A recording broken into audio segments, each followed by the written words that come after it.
महाराष्ट्र के ठाणे जिले के शाहपुर तालुका की एक स्कूल में छात्राओं के साथ अमानवीय और अपमानजनक व्यवहार का चौंकाने वाला मामला सामने आया है। स्कूल प्रशासन पर आरोप है कि कुछ छात्राओं के मासिक धर्म की जबरन जांच के लिए उन्हें अर्धनग्न कर दिया गया। इस घटना के सामने आने के बाद स्कूल में अभिभावकों द्वारा भारी विरोध और हंगामा किया गया। इस घटना पर अब राज्य महिला आयोग की अध्यक्ष रूपाली चाकणकर की प्रतिक्रिया सामने आई है। पोलिसांकडे एका पालकाने तक्रार केली होती।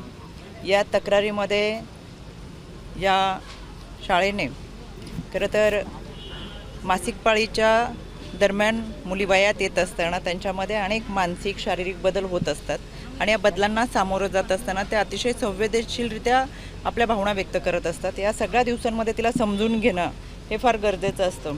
अशा या कालावधीमध्ये शाळेच्या स्वच्छतागृहामध्ये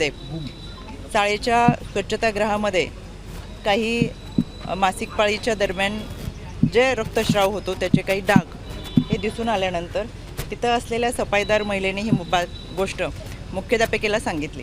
मुख्याध्यापिकेने खरं तर स्वच्छता करून घेणं किंवा त्याच्या संदर्भात कोणाला येते तर मुलींचा अवेअरनेस करणं, त्याच्यासाठी कशी स्वच्छता घ्यायची, खरं तर हा शाळेचाच एक भाग असतो, शिक्षणाचा एक भाग असतो की मासिक पाळीच्या दरम्यान कशी आरोग्याची काळजी घ्यावी, कशी स्वच्छता घ्यावी, या दरम्यान काही त्रास होत असेल तर त्याच्यासाठी आपण डॉक्टरांचा कसा सल्ला घ्यावा, या दरम्यानचा आहार कसा असतो, हे शालेय जीवनातल्या प्रक्रियेमधला एक भाग असताना असं न करता यामध्ये मुलींना एकत्र बसून 8वी ते 10वीच्या मुलींना बोलून प्रोजेक्टरवरती त्या स्वच्छतागृहाचे फोटो काढून दाखवले आणि हे कोणी केले असं सगळ्या मुलींमध्ये विचारल्यानंतर हे अतिशय निंदनीय गोष्ट होती। कुठलीही मुलगी पुढे आली नाही म्हणून मुख्याध्यापकांनी आपल्या महिला सफाईदारच्या माध्यमातून मुलींना खरं तर अतिशय घाणेरड्या पद्धतीने वागणूक देत त्यांच्या अंगावरचे कपडे काढून कोणाला पाळी आली याची शारीरिक तपासणी केली। खरं तर अशा पद्धतीने शारीरिक तपासणी करणं अतिशय आक्षेपार्ह आहे, निंदनीय आहे, संतापजनक आहे। या संदर्भात कालच पोक्सो अंतर्गत 8 जणांवरती गुन्हा दाखल झालेला आहे। याच्यामध्ये मुख्याध्यापक असतील, 4 शिक्षिका असतील, एक कर्मचारी महिला आहे आणि विश्वस्त अशा 8 जणांवरती गुन्हा दाखल झालेला आहे। 8 पैकी 5 जणांना 15 तारखेपर्यंतची रिमांड मिळालेली, अटक करण्यात आलेला आहे। 15 तारखेपर्यंत त्यांचा तपास केला जाईल। त्याचबरोबर यामध्ये आमचे शिक्षण विभागाचे अधिकारी या ठिकाणी उपस्थित आहेत। कालपासून ते सर्वजण या प्रक्रियेमध्ये होते। आमचे गट शिक्षण अधिकारी, पंचायत समिती यांनी देखील शाळेची तपासणी केली। याच्यामध्ये कुठेही सखी सावित्री कमिटी स्थापित करण्यात आलेली नाही। याच्यामध्ये शिक्षक पालक संघटनेच्या माध्यमातून होणाऱ्या बैठका कुठेही घेण्यात आलेल्या नाही। त्याचबरोबर खऱ्या अर्थानं जे तक्रार निवारण समिती म्हणजे सातत्याने आम्ही ज्या गोष्टीवर भर देतो असतो की प्रत्येक 10 पेक्षा जास्त सदस्य संख्या जिथं आहे तिथं IC कमिटी असणं गरजेचं आहे। तर या शाळेमध्ये कोणतीही IC कमिटी नव्हती, त्याच्यामुळे अतिशय अक्षम्य अशा चुका या सर्व संस्थेच्या वतीनं करण्यात आलेल्या आहेत। यामध्ये शिक्षण अधिकाऱ्यांच्या माध्यमातून संबंधित शाळेची मुख्याध्यापिका यांना निलंबित करण्यात आलेलं आहे। शिक्षण विभागाला सूचना देण्यात आलेल्या आहेत की त्यांनी मुलांचंही 2 गोष्टी आपल्यासमोर आहेत। एकीकडे ज्या चुका झाल्या त्याच्या संदर्भात कायद्याच्या चौकटीतून प्रक्रिया करणं, दुसऱ्या बाजूला विद्यार्थ्यांचं नुकसान होऊ नये याची काळजी खबरदारी आपल्याला सगळ्यांना घ्यायची आहे। आणि म्हणून या सगळ्या प्रक्रियेमध्ये गुन्हा दाखल झालेला आहे, कारवाई होईल, त्याचा पाठपुरावा आम्ही राज्य महिला आयोग म्हणून करू।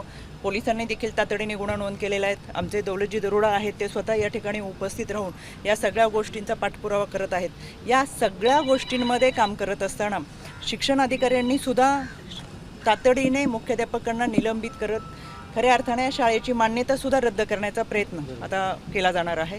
आणि पण दुसरीकडे विद्यार्थ्यांचं शिक्षण कुठे थांबू नये म्हणून शिक्षण विभागाकडून ही संस्थेच्या शैक्षणिक कामकाज चालू ठेवण्याबाबत आपण प्रयत्न करणार आहोत। दुसरी गोष्ट, मुलींच्या मनामध्ये एक भीती निर्माण झालेली आहे। ज्या पद्धतीने त्यांना सगळ्यांसमोर आणलं गेलं, ज्या पद्धतीने प्रोजेक्टवरती दाखवलं गेलं, ज्या पद्धतीने प्रश्न विचारले गेले किंवा ज्या पद्धतीने त्यांना विवस्त्र केलं गेलं आणि हे सगळं करत असताना या वयामध्ये खरं तर शैक्षणिक आयुष्य आणि त्याची शिकवण याचं प्रतिबिंब निर्माण करणं गरजेचं असताना अशा या शालेय जीवनामध्ये अशा पद्धतीची वागणूक मिळाल्यामुळं पालकांच्या मनामध्ये तर एक धास्ती आहेत, पण विद्यार्थ्यांना सुद्धा ते आता त्यांचा आत्मविश्वास गेल्यासारखं झालं आहे। त्याच्यामुळे मला असं वाटतं काही कालावधी आपण त्यांना द्यावा। याच्यामध्ये आमचे काउन्सिलर आहेत, CWC असेल, त्यांनी विद्यार्थिनींकडे घरी जाऊन त्यांचं काउन्सिलिंग करणं गरजेचं आहे, तशा सूचनासुद्धा दिलेल्या आहेत। त्याच्यामुळे माध्यमांना देखील माझी विनंती राहील की आपण शैक्षणिक हा भाग फार महत्त्वाचा आहे. त्याच्यामुळे विद्यार्थ्यांशी किंवा त्यांच्या पालकांशी कोणी संपर्क करू नये. खरं तर CWC पोलीस यंत्रणा त्यांच्याशी संपर्क करेल, त्यांच्या संपर्कात राहील. आपल्याला जी काही माहिती हवी आहे ती शिक्षणाधिकारी आणि पोलीस विभागाकडून दिली जाईल. आपल्या सगळ्यांचं सहकार्य आम्हाला अपेक्षित आहेत आणि यामध्ये उद्याच शिक्षक पालक संघटनेच्या माध्यमातून बैठका आयोजित करण्याच्या सूचना देखील देण्यात आलेल्या आहेत. शहापूरमध्ये जेवढ्या शिक्षण संस्था आहेत त्यांच्या बैठका सोमवारपासून सुरू होतील. परत हा प्रकार होऊ नये याच्यासाठी देखील सूचना दिल्या जातील. पोलीस, शिक्षण विभाग, आमदार आणि या सामाजिक संस्था अनेक या ठिकाणी काम करतात. यांच्या एकत्र संयोगाने व्यवस्थितरित्या मला असं वाटतं सर्वांशी समन्वय साधण्याचा प्रयत्न केला जाईल. खरं तर जबाबदारी घेऊन समोर येऊन त्यांनी चूक मान्य करून कायदेशीर बाबीला सामोरं जाणं महत्त्वाचं असताना काल दिवसभर संबंधित शिक्षण विभाग आणि पोलीस त्यांना फोन करत असताना सुद्धा कोणताही प्रतिसाद त्यांनी दिलेला नाही आहे. अत्यंत चुकीची गोष्ट आहे. आपल्या संस्थेमध्ये इतके घाणेरडे प्रकार घडत असताना पालकांमध्ये इतका मोठ्या प्रमाणातला उद्रेक असताना मुलींच्या बाबत अशा घटना घडत असताना खरं तर याची जबाबदारी सर्वस्वी संस्थेने घ्यायला हवी होती. पण कोणीही पुढे आले नाही. कायद्याच्या चौकटीतून कारवाई होईलच, पण ही एक जबाबदारी होती, सामाजिक भान होतं की आपण समोर यायला पाहिजे. म्हणून चुका झाले तर त्या मान्य करून पुढे पण चालता यायला असतं. एक संवाद साधण्याची गरज पालक आणि विद्यार्थ्यांबरोबर फार महत्त्वाची होती. या संदर्भात यापूर्वीच SOP जाहीर केलेल्या आहेत.